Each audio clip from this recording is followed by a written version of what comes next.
It can be pretty lonely. There's only two of you out. Gene Cernan always seemed to enjoy talking about the moon and his time on it. You can see how dirty and filthy they are. I mean, I looked like a coal miner after I'd been there for a couple, 3 days. And when he talked, the words were almost poetic. I sat on God's front porch looking back home for 3 days of my life. Cernan was born in 1934 in Chicago. He said he had always wanted to fly, and that he did. A naval aviator, Captain Gene Cernan was recruited by NASA in 1963. 3 years later, his first space flight aboard Gemini 9. And 3 years after that, Apollo 10 in 1969. Cernan was pilot of the lunar module named Snoopy. They flew to within 50,000 feet of the moon's surface, but didn't land. It was the dress rehearsal for the moon landing mission to come. I like to tell Neil Armstrong our mission was to paint the white line in the sky so he wouldn't get lost. Cernan's time would come. He would command Apollo 17, 1972. Roger. You're looking real good, Gene. Right down the line. Hey, Houston, the Challenger has landed. It was the last time men walked on the moon. Or, well, strolled. I was strolling on the moon one day in the merry, merry month of December.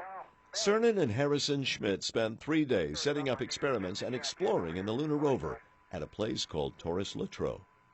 But if I could go back to the moon, particularly to a spot that I'd been, to the valley of Taurus Littrow, to where I scribbled my daughter's initials in the sands, to where I left the rover, to where we lived, to a place we call home, I would do that in a minute. Cernan spent 73 hours on the moon's surface, the last human to touch it, the last person to leave a footprint.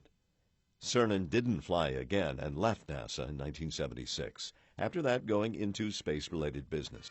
When Neil Armstrong passed away, his good friend Captain Cernan gave the eulogy at the National Cathedral. And as you soar through the heavens beyond where even eagles dare to go, you can now finally put out your hand and touch the face of God. Gene Cernan understood that the fraternity he was a part of was small, and it was just a twist of fate that brought them together. I've been there. I know I've been there. I can take myself back instantaneously to that valley. And yet, as I look at myself, I really wonder, I sometimes wonder, why me? Martin Savage, CNN.